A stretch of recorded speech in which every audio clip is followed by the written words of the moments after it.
तो ये है केमिकल रिएक्शन एंड इक्वेशन का पार्ट 6।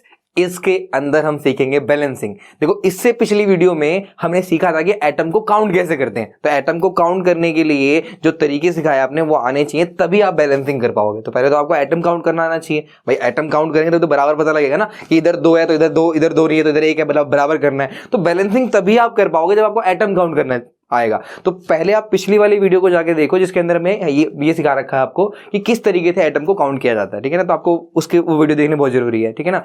अब चलते हैं आगे हमारा नेक्स्ट टॉपिक पे। तो अब हम सीखेंगे बैलेंसिंग, कैसे बैलेंसिंग करते हैं।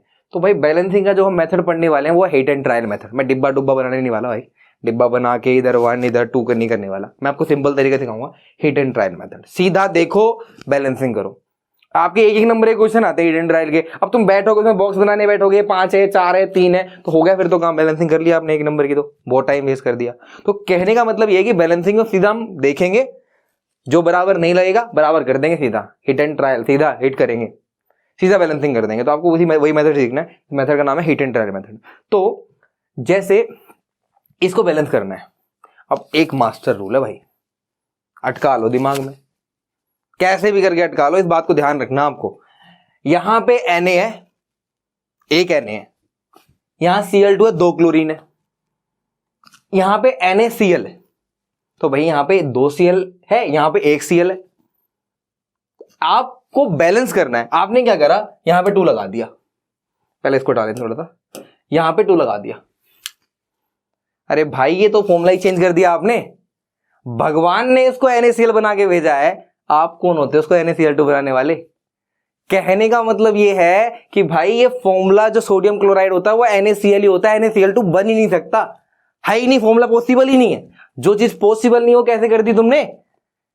तुम मॉलिक्यूल 1 की जगह 4 ले सकते हो, 1000 ले सकते हो, मॉलिक्यूल बढ़ा सकते हो, लेकिन मॉलिक्यूल का फॉर्मूला जो है वो नेचर ने तय कर रखा है, भगवान ने तय कर रखा है, आप उसको नहीं बदल सकते। तो कहने का मतलब ये है कि आपको ध्यान रखना पड़ेगा दोनों साइड जो है वो एटम बराबर हो, लेकिन बैलेंसिंग करते टाइम ध्यान रखना पड़ेगा जब भी आप बैलेंस करो तो इसके आगे लिखो। हमेशा जब भी आप बैलेंसिंग करोगे इसके आगे नंबर्स लिखोगे, इसके आगे लिखोगे, कभी भी फॉर्मूला चेंज नहीं करना आपको। जो रियल फॉर्मूला उसी फॉर्मूले से बैलेंसिंग करनी है, लेकिन आपको उसके नंबर ऑफ पार्टिकल्स बढ़ाने, आगे आगे लिखना है। कभी भी गलती से भी आपको नीचे फॉर्मूला नहीं चेंज करना, ध्यान रखें। जो हमने मेथड में सीखा था कि आप मैग्नीशियम लिख रहे हो तो Mg2 नहीं हो सकता, फिक्स है कि Mg ही लिखना है आपको। क्लोरीन Cl2 ही होता है, Cl4 नहीं लिख सकते आप, Cl2 ही होता है वो, आप Cl4 नहीं लिख सकते उसको। तो कहने का मतलब ये हुआ कि बैलेंसिंग करते टाइम ये चीज याद रखनी पड़ेगी आपको हमेशा कि जब भी आपका बैलेंसिंग होगी वो बैलेंसिंग उसके आगे से होगी। तो इसका अगर मैं तो आपको मतलब समझाऊं तो अगर आपने कहीं पे H2 लिखा देखा और 2H लिखा देखा, इसमें क्या डिफरेंस है, क्या फर्क है 2H में। अरे भाई यहां पे 2 ही हाइड्रोजन है, यहां भी 2 हाइड्रोजन है, डिफरेंस क्या है, क्या फर्क है। अरे बड़ा छोटा सा और बारीक सा फर्क है। देखो ये 2H है ना, तो ये 2 अलग अलग हाइड्रोजन के एटम है, अलग है बिल्कुल, कोई बॉन्ड नहीं है इनके बीच में, अलग है, सेपरेट है। आप सेपरेट कितने मर्जी ले सकते हो, कोई फर्क नहीं पड़ता, लेकिन हाइड्रोजन H2 लिख दिया आपने तो दोनों हाइड्रोजन जुड़े हुए हैं, बॉन्ड बना रखा है, दोनों जुड़े हुए हैं। अब 2 हाइड्रोजन तो जुड़ जाते हैं, लेकिन 3 हाइड्रोजन नहीं जुड़ सकते कभी भी। नेचर ने तय कर रखा भाई 2 हाइड्रोजन जुड़ेंगे, 3 नहीं जुड़ेंगे। तो आप इसको H2 तो लिख सकते हो लेकिन H3 नहीं लिख सकते। तो 3 हाइड्रोजन लेने के लिए क्या करना पड़ेगा, तो 3 हाइड्रोजन लेने के लिए H के आगे 3 लिखो या फिर H2 के आगे 3/2 लिख दो। ये पॉसिबल है कि आप नंबर ऑफ पार्टिकल जितने मर्जी ले लो, लेकिन ये पॉसिबल नहीं है किसी भी तरीके से कि आप उसका फॉर्मूला चेंज कर दो। तो आप बैलेंसिंग करते टाइम अपने दिमाग में हमेशा याद रखना कि कभी भी आप बैलेंसिंग करते हो तो बैलेंसिंग करने के लिए आप उसके आगे से बैलेंस करोगे, जो लिखोगे उसके आगे लिखोगे, ठीक है। ये रूल आपको ध्यान रखना हमेशा, ठीक है। अगर मैं इसको बैलेंस करता हूं, यहां पे एक Na, यहां भी एक Na, चलो अच्छी बात है। यहां Cl2 है, Cl कितने हैं 2, तो यहां भी 2 करने हैं ना, तो 2 करने तो क्या करना पड़ेगा, यहां पे 2 लगाना पड़ेगा, और तो कोई चारा नहीं है। तो हम क्या करते हैं, यहां पे 2 लगा लेते हैं आगे। लेकिन जब हमने आगे 2 लगाया तो Na भी तो 2 हो गए, ये Na कितने होंगे हमारे यहाँ पे 2, और Cl भी 2 हो गए, दोनों 2 हो गए। तो अब Na 2 है लेकिन यहाँ तो Na 1 ही है, तो यहाँ भी क्या लगाना पड़ेगा। अब ये बैलेंस है क्योंकि इधर भी 2 Na है तो इधर भी 2 Na है, इधर 2 क्लोरीन है तो इधर भी क्या है 2 क्लोरीन। तो लेफ्ट और राइट साइड दोनों में एटम्स क्या है, बिल्कुल सेम, बैलेंस्ड है, इक्वल है, बैलेंस्ड है। तो इसी को हम बैलेंस केमिकल इक्वेशन कहते हैं। कुछ 1-2 एग्जांपल और देख लेते हैं, बाकी क्वेश्चन मैं आपको दूंगा करने के लिए, आपको करना है, फिर हम डिस्कस कर लेंगे इसको बाद में, ठीक है। तो ऐसे ये वाला रिएक्शन है, इसको देखते हैं पहले, इसको करना है। तो यहाँ पे 1 mg है, यहाँ भी 1 mg है, ठीक है, अच्छी बात है। यहाँ पे 2 ऑक्सीजन है, लेकिन यहाँ पे कितना ऑक्सीजन है? सिर्फ 1। आपको 2 करना है, क्या 2 लगा दो? नहीं, फॉर्मूला नहीं चेंज कर सकते भाई, नीचे नहीं लगा सकते, आप नहीं जोड़ सकते। MgO होता है मैग्नीशियम ऑक्साइड, आप नहीं छेड़ सकते इसको। तो यहाँ पे क्या करना पड़ेगा आपको? इसके आगे 2 लिखना पड़ेगा।